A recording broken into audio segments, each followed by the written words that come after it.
Tonight, a convicted murderer who escaped from a Miami jail is back in custody. U.S. Marshals tracked him all the way here to central Georgia and Taylor County in the city of Reynolds. Hunter King shows us how a city council member is now part of the investigation.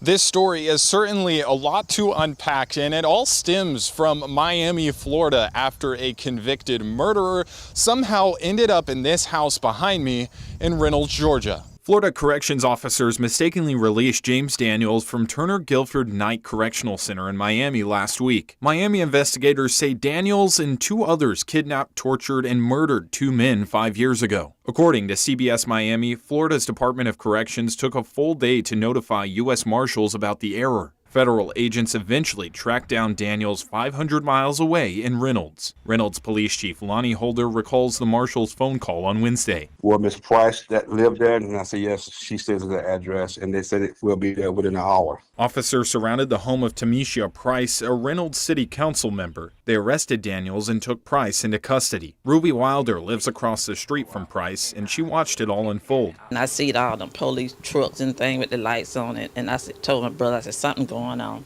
And so we came to the front door, and it was about 10 cars and truck right here. Chief Holder says the U.S. Marshals led the investigation and his officers played a support role.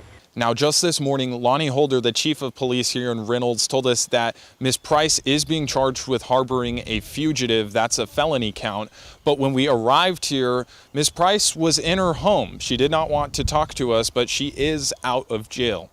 It's unclear if those charges will still stand or if they'll be dropped. Reporting in Reynolds, Georgia, Hunter King, 13 WMAZ News. Now, police say the investigation is ongoing. Authorities have not revealed how Daniels knew Price or why Daniels came to Reynolds. But neighbors told us that Price moved here several years ago from Florida. Within the last hour, we learned Price has been released on a $5,000 bond.